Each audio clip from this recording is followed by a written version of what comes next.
ওয়ালা তাকরাবুজ জিনা ইন্নাহু কানা ফাহিশাতান ওয়া সাআ সাবিলা। এই আয়াতটি কোরআনের সেই অংশ যেটি মহানবী সাল্লাল্লাহু আলাইহি সাল্লামের 10টি বিখ্যাত আদেশের শামিল।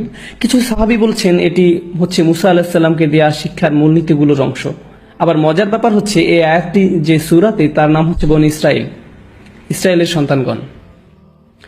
যাই হোক, এই বিশেষ আয়াতে আল্লাহ বলছেন তোমরা জিনা বা ব্যভিচারের নিকটবর্তী হও না, এটির ধারে কাছেও যেও না। তিনি এটা বলেননি লা তাজিনু, তোমরা ব্যভিচার করো না, ব্যভিচার করতে যেও না।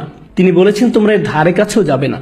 অন্যভাবে বলা যায় এটা একটা কাজ এবং অনেকগুলো ছোট ছোট আচরণ যেগুলো কাজটির দিকে নিয়ে যায়। কাজটির একটি পরিধি আছে যা চারপাশে ঘুরতে থাকে এবং আপনি কাজটির ধারে কাছেও যেতে পারবেন না। যেই সংবেদনশীলতা নিয়ে কোরআনের ভাষা আল্লাহ রাব্বুল আলামিন ব্যবহার করেছেন, আমাদেরকে সেই ভাষা বুঝতে হবে যাতে আমরা আল্লাহর বিজ্ঞতার তারিফ করতে পারি এবং বুঝতে পারি কিভাবে তিনি আমাদের পরামর্শ দিচ্ছেন যাতে আমরা সমস্যাগুলো উতরে উঠতে পারি। আল্লাহ আযজা ওয়া জাল্লা আমাদেরকে বলছেন কিছু কাজ আছে যা করা হারাম নয়। আপনি এই কাজগুলোর থেকে আঙুল উঠিয়ে বলতে পারবেন না যে এই কাজগুলো করা ভুল, কিন্তু যখন আপনি এইসব কাজে যুক্ত হয়ে পড়বেন তখন মহাকর্ষীয় ক্ষেত্রের একটা টান অনুভব করবেন, যেটা আস্তে আস্তে একটু একটু করে আপনাকে অবশেষে হারাম কাজের দিকে টেনে নিয়ে যাবে এবং অবশেষে কাজটা আপনাকে দিয়ে করাবে। আপনারা জানেন শয়তানের বিষয়ে আমরা একটা জিনিস জানি। আমি লক্ষ্য করেছি যে শয়তান অত্যন্ত দূরদর্শিতা সম্পন্ন। সে একবারে আপনাকে ধরে না, সে আপনার কাছে আসবে এবং আস্তে করে একটু একটু একটু একটু করে আপনাকে পথভ্রষ্ট করবে, যতক্ষণ না পর্যন্ত আপনার চরিত্র নষ্ট করতে পারে। শয়তান আপনার কাছে একবার এসে আপনাকে দিয়ে খারাপ কিছু করাতে পারে না। আপনারা জানেন আদম আলাইসাল্লামের এবং হাওয়া আলাইসাল্লামের গল্পেও, ইনশাআল্লাহ আমরা যখন সেই গল্পে যাব ওই গল্প থেকে কোরআনের জ্ঞান সম্পন্নতা সম্পর্কে আমরা জানবো। যেভাবে শয়তান অগ্রসর হয়েছিল সূরাতুল আরাফে এটি বলা হয়েছে, শয়তান অবিরাম ভাবে সেটা একবারে করেনি। ধরুন শয়তান আসলো এবং বলল, হেই দেখো গাছটা কি চমৎকার, তাই না? এরপর সে চলে গেল। না না না না, সে এমনটা করেনি। সে চরমভাবে নিরন্তর ছিল। সে একটু একটু করে পথভ্রষ্ট করেছিল এবং তাদের মনের মধ্যে এমন এক ধারণা গেঁথে দিয়েছিল যতক্ষণ না তারা মনে করেছিল এটা তাদেরই অভিপ্রায়। আপনারা জানেন, এবং যখন মানুষ শয়তানের কথা শুনতে শুরু করে, এটি একই সূরাতে আল্লাহ বলছেন ইন্না ইবাদি লাইসা লাকা আলাইহিম সুলতান, আমার বান্দাদের উপর তাদের মানে শয়তানের কোনো কর্তৃত্বই থাকবে না। অন্যভাবে বলা যায় যেসব লোক সত্যিকার ভাবে আল্লাহর কাছে আত্মসমর্পণ করে তাদের উপর শয়তানের কোনো কর্তৃত্ব থাকে না। কিন্তু যারা আশ-শায়তানু ইয়াউদুকুম ফাকরাউ ইয়ামুরুকুম বিল ফাহশা, সূরাতুল বাকারা, শয়তান আপনাকে আদেশ করবে বিলল্লাপনা করার জন্য। অন্যভাবে বলা যায় যখন আপনি শয়তানের কথা একটু শুনবেন আপনি তাকে একটু শক্তি দিচ্ছেন, আপনি তার কথা আরেকটু ভালোভাবে শুনবেন তো আপনি তাকে আরেকটু বেশি শক্তি দিবেন। আর আপনি যখন তার কথা অবিরামভাবে শুনতেই থাকবেন, একসময় সে আপনাকে আদেশ করবে। আপনি নিজেকে এমন ভাবে বলবেন যে আমি আমার নিজেকে সাহায্য করতে পারছি না, আমি এটা জানিও না, আমি জানি না কি করে আমি কম্পিউটার বন্ধ করব, আমি জানি না কিভাবে প্রতি রাতে এটা হয়ে যায়, আমি জানি না কিভাবে আমি ওইখানে ওই চ্যাটগুলো করি, আতঙ্ককর ওয়েবসাইটগুলো লগ ইন করি, আমি এইসব কেন করছি, লিফটে অথবা যখন আমি রাস্তা হেঁটে যাই কেন আমার চোখ আমি নামিয়ে রাখতে পারি না, আমি নিজেকে সাহায্য করতে পারছি না, আমি জানি না কি করা উচিত। আর আপনি জানেন শয়তান আঁকড়ে ধরে, বেশ শক্তভাবে আঁকড়ে ধরে, বদ অভ্যাসযুক্ত চক্রের মধ্যে আপনাকে টেনে নিয়ে যাবে। আমরা বলতে পারি এটা আস্তে আস্তে খারাপ, আরো খারাপ এবং অধিকতর খারাপের দিকে টেনে নিয়ে যায়। আপনি যদি এটা স্বীকার না করেন তাহলে এটা অধিকতর খারাপের দিকে যায় আর এটা আপনার আত্মা একদম ধ্বংস করে দেয়। আল্লাহর সাথে আপনার সম্পর্ক নির্ভর করে আপনার অন্তর কতটা পরিষ্কার তাঁর উপর। যতবার আপনি অশ্লীলতায় উদ্ভাসিত হন আপনার অন্তরের উপর আরো ময়লা, আরো অন্ধকার, আরো আবরণ ঢালতে থাকে এবং ঢালতেই থাকে যতক্ষণ পর্যন্ত না আপনি আল্লাহর কথা শুনবেন কিন্তু আপনার চোখে এক ফোঁটা পানিও আসবে না। এটা আসবে না কারণ আপনার হৃদয় এতই কঠিনে পরিণত হয়েছে যে আপনি যত অনাবৃত অবস্থা দেখেছেন, যত পাপ করেছেন চোখ দিয়ে সবসময়, আর আপনি এটার গুরুত্বও দিচ্ছেন না। আপনারা জানেন একটা সুন্দর হৃদয় যন্ত্রণাগ্রস্ত হয় যখন অসমীচীন কিছু একটা দেখে যা আল্লাহর নির্দেশের সাথে সামিল নয়। এটা আকর্ষিত হয় না, বরং যন্ত্রণাগ্রস্ত হয়। অবিলম্বে তার বিবেক চাঙ্গা হয়ে ওঠে, অস্থিরতা বন্ধ হয়ে যায়। যখন আপনার এরকম হৃদয় থাকবে, এরকম অবস্থায় যাবেন, আপনি নিজেকে নিয়ন্ত্রণ করতে পারবেন। এগুলোর মধ্যে ভালো কিছুই খুঁজে পাবেন না, আপনার এমন কোনো অনুভূতিই হবে না। আপনার এই অনুভূতিও হবে না যে এটা ভুল। যেটা হবে, আপনি কোনো বোনের দিকে তাকানোর আগে তার আশেপাশে দেখবেন যে অন্য কেউ তাকে দেখছে কিনা, এবং তারপর আপনি ভালো দৃষ্টি নিয়ে তাকাবেন। দেখবেন যে আল্লাহর ভয় একদমই নেই। একমাত্র যে ভয়টা আছে সেটি হলো পাপের ভয়। পাপ ছাড়া আর কোনো ভয়ই নেই। কি ভীষণ অতিমানবিক অবস্থা এটি। আল্লাহ বলছেন ইয়ালামু খাইনাতাল আয়ুনু ওয়া মা তুখফিস সুদূর, তিনি জানেন চুরি করে তাকানো, একটু এদিক সেদিক তাকানো, তিনি এটা জানেন। আপনার একটু চাহনি আপনার তাকানোর মানে কি, এবং তিনি জানেন আমাদের বক্ষস্থল কি লুকিয়ে রাখে। আপনারা কি জানেন আমি এই বিশেষ আয়াতটি কেন আলোচনা করছি? তোমরা জিনার নিকটবর্তী হও না, ইন্নাহু কানা ফাহিশাতান, এটা সবসময় একটা অস্থিরতা, বেলেল্লাপনা, অশ্লীল কাজ। ওয়াসা আসাবিলা, একটা ভয়ঙ্কর পথ। আল্লাহ এটাকে একটা পথ হিসাবে বর্ণনা করছেন, ভয়ঙ্কর পথ। পথে পদক্ষেপ থাকে, ঠিক? পথ মানেই পদক্ষেপ। আপনাকে শনাক্ত করতে হবে আপনি কোন পদক্ষেপ নিচ্ছেন। এই পদক্ষেপ নিতে আপনাকে কি করতে হচ্ছে? আপনারা জানেন প্রত্যেকটা কাজের কিছু প্রক্রিয়া থাকে, কিছু চক্র থাকে। স্কুলের পরে আপনি কয়েক ঘন্টা সময় পাচ্ছেন আপনার পিতামাতা বাসায় ফেরা পর্যন্ত। আপনারা জানেন আপনি কিছু বন্ধুর সাথে ঘুরছেন যাদের কোনো মান নেই। প্রত্যেকটা সময় আপনাকে শনাক্ত করতে হবে কোন কাজগুলো আপনাকে পাপের দিকে টেনে নিয়ে যায়। আমাদের গোড়া থেকে এগুলো কেটে ফেলতে হবে। আমাদেরকে এই পথে গা ভাসিয়ে দেওয়া বন্ধ করতে হবে। ওয়াসা আসাবিলা। আমার কাছে এই আয়াতের অসাধারণ দিকটি কি জানেন? যেভাবে এটি সম্পৃক্ত করা হয়েছে।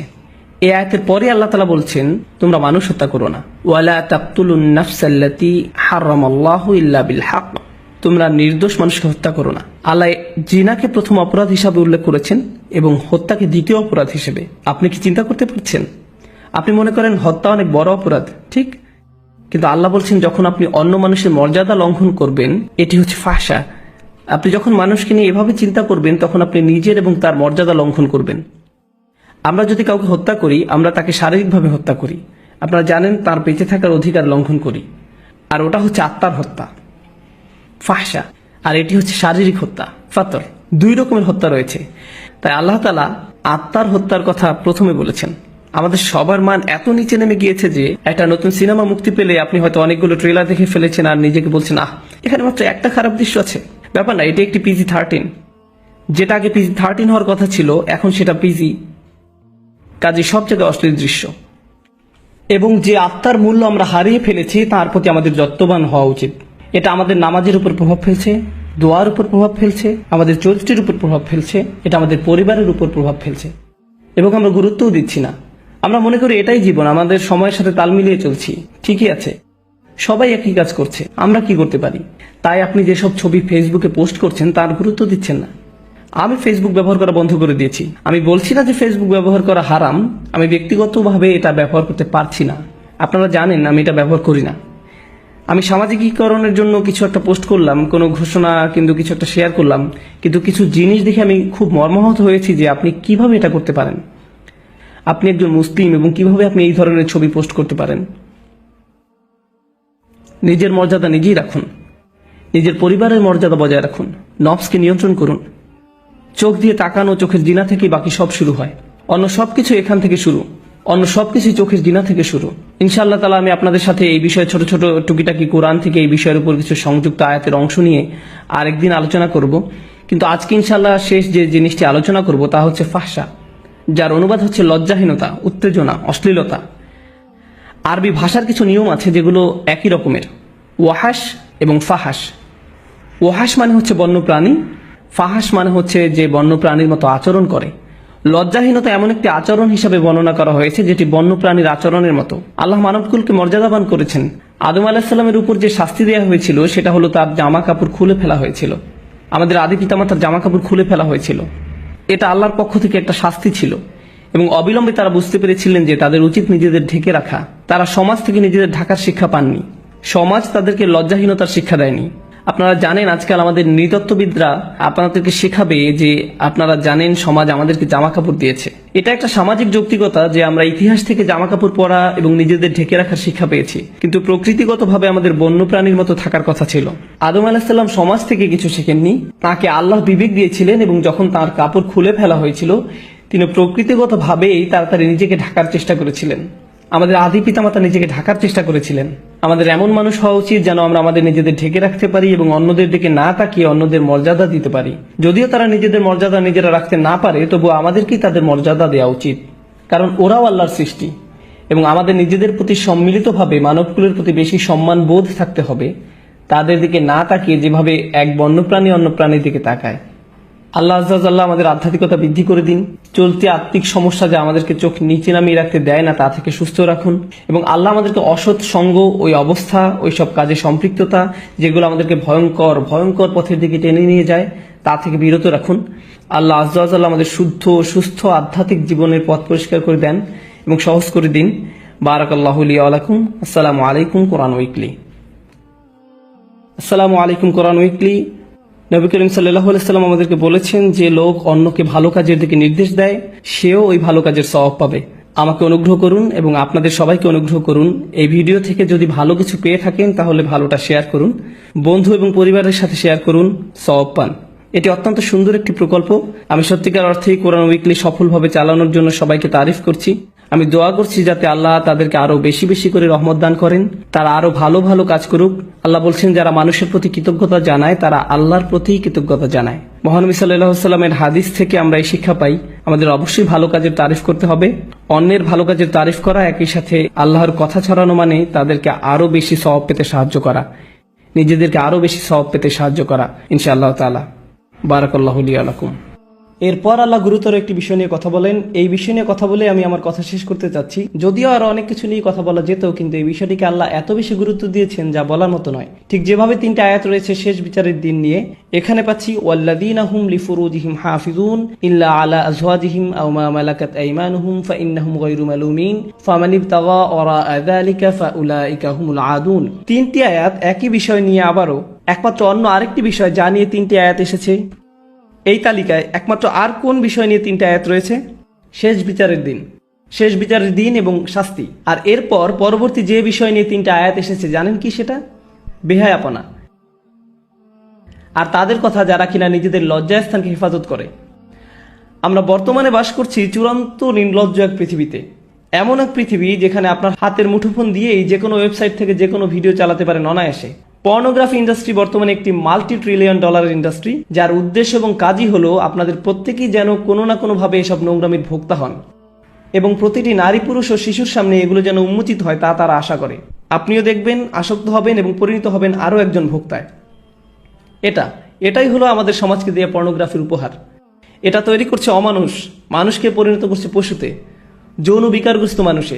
এবং আপনাদের মধ্যেই দুর্ভাগ্যক্রমে কারো কারো এই আসক্তি রয়েছে, এবং আপনারা এসব জঞ্জাল অনলাইনে দেখছেন, আপনারা দেখেন এবং নিজেদের বিভিন্ন মোবাইল ডিভাইসে এবং অ্যাপে সেভ করে রাখেন।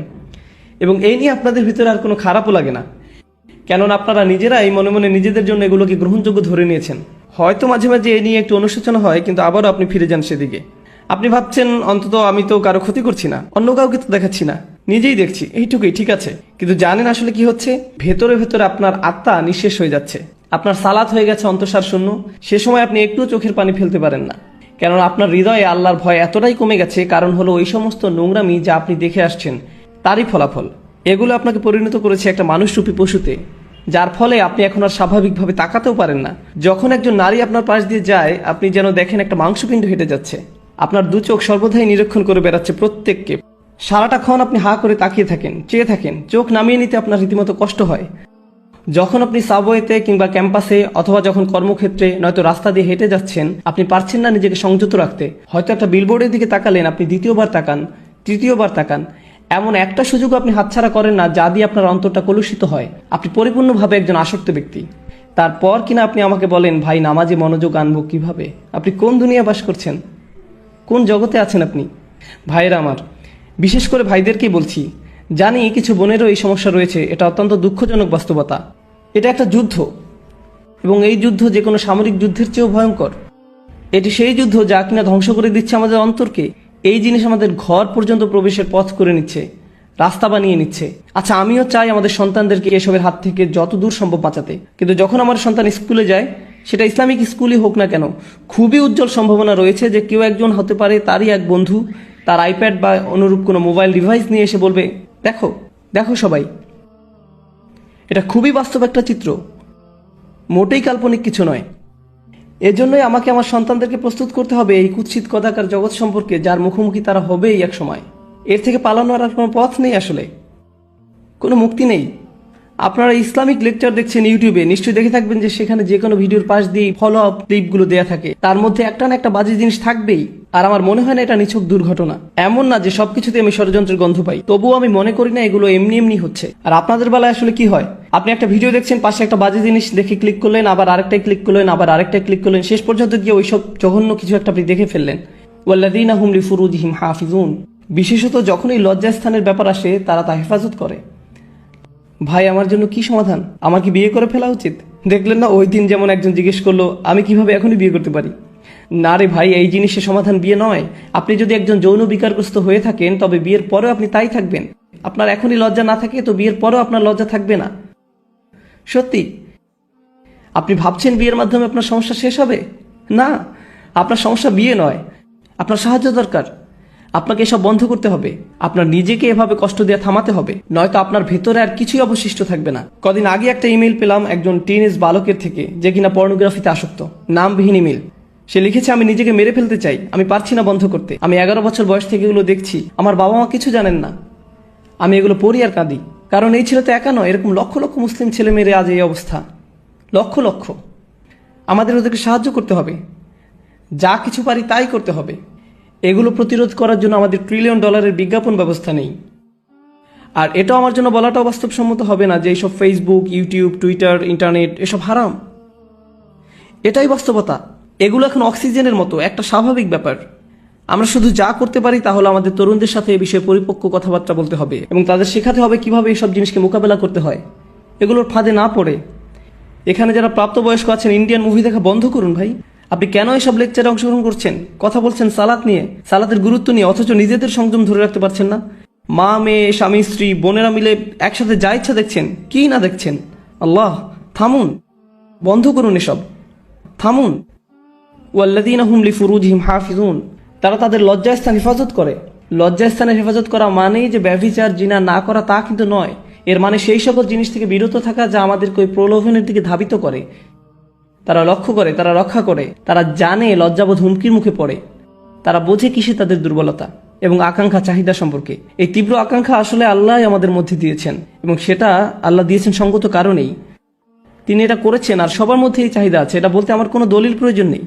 জানি আমি, পুরুষ মানুষ যারা এখানে আছেন প্রতিদিন প্রতিনিয়তই আপনাদের সবাই এই চ্যালেঞ্জকে মোকাবিলা করছেন।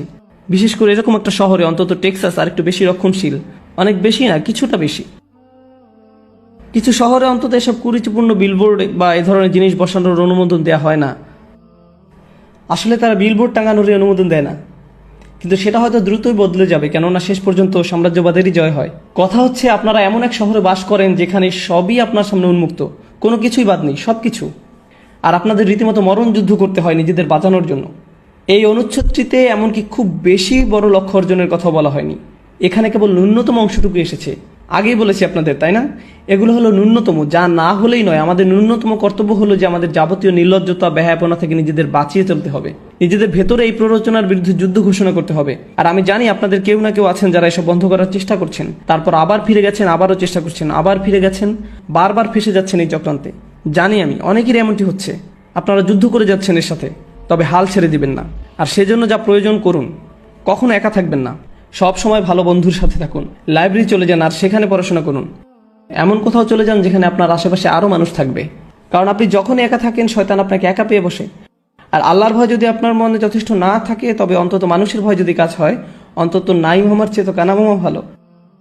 আপনারা জানেন এসব কথা অন্যখানে আমি আগেও বলেছি, বাবা মায়েদের আরও বলছি, যদি আপনার বাসায় কম্পিউটার থেকে থাকে, দয়া করে সেটা ল্যাপটপ না হয়, বাসার ডেস্কটপ রাখুন। আর মনিটরটা যেন বড় হয়।